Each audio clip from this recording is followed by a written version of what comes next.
Sou peregrino aqui, em terra estranha estou, no reino. Bem-vindo ao podcast Estrangeiros e Peregrinos. A mensagem de hoje será apresentada por Dennis Allen. Hoje vamos refletir sobre o significado de dois nomes bíblicos, mas nomes usados poucas vezes. E no final do episódio, darei a resposta à pergunta 810. Dois nomes raros na Bíblia. Icabod, ou Icabode, foi o neto do sacerdote Eli, que nasceu mais de 1000 anos antes de Cristo. O nome aparece apenas no livro de 1 Samuel. Emanuel foi um dos nomes proféticos de Jesus no livro de Isaías. O cumprimento da profecia é registrado em Mateus, e esse nome aparece somente nesses dois livros. Os significados desses nomes apontam para um contraste interessante que enriquece nosso apreço pela obra de Jesus. Vamos começar com Icabod. A mãe de Icabod era esposa do sacerdote Finéias.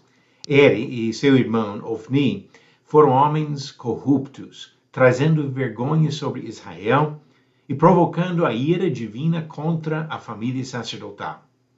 Israel foi derrotado pelos filisteus e a Arca da Aliança, que representava a presença de Deus, foi tomada e levada à Filístia.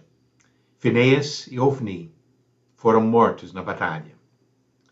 Ao receber a notícia da derrota, da morte dos filhos e da perda da arca, o velho sacerdote Eli caiu para trás e morreu. A esposa de Finéias, no final da gravidez, entrou em trabalho de parto ao ouvir as tragédias. O menino nasceu, mas a mãe não resistiu. Antes de falecer, ela insistiu em chamar o menino de Icabod, que significa não há glória, ou a glória se foi.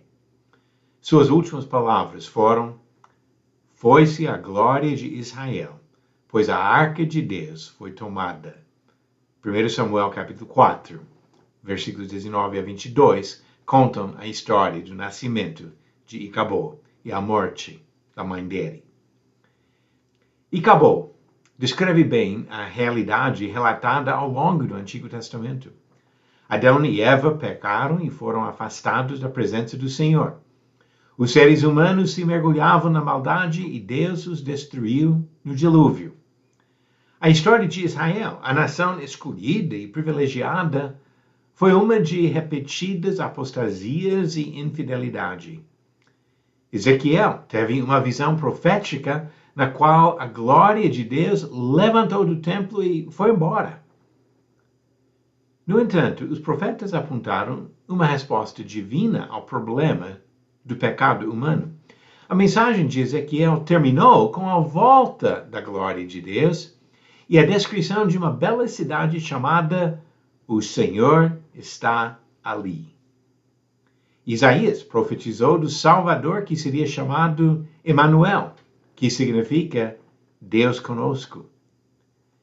Em Jesus, a glória voltou. Ele veio como a gloriosa luz, Deus habitando no meio dos seres humanos, oferecendo a reconciliação dos pecadores com seu Criador. João capítulo 1, versículo 9 diz que ele é a verdadeira luz que, vinda ao mundo, ilumina toda a humanidade.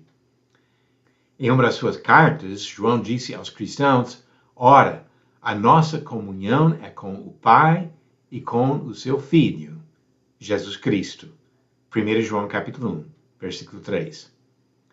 Icabod identifica a saída de Deus por causa do pecado humano. Emanuel significa sua volta por meio da obra redentora de Jesus. Vamos agora às perguntas bíblicas do dia. Pergunta 810. Quem disse: eis o Cordeiro de Deus que tira o pecado do mundo?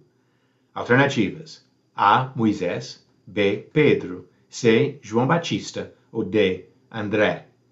A resposta alternativa C. João Batista. Diz João capítulo 1, versículo 29. No dia seguinte, vendo que Jesus vinha em sua direção, João disse: Eis o Cordeiro de Deus que tira o pecado do mundo. E a pergunta 811, quem foi o pai do primeiro rei de Israel? Alternativas: A. Samuel, B. Boaz, C. Quis ou D. José. A resposta no final do próximo episódio de Estrangeiros e Peregrinos. E acabou significa a glória se foi. Mas Emmanuel significa Deus conosco. Obrigado por nos acompanhar nessa jornada pelas Escrituras. Volte amanhã para ouvir mais uma mensagem do podcast Estrangeiros e Peregrinos. Seguimos pelo mundo a viajar.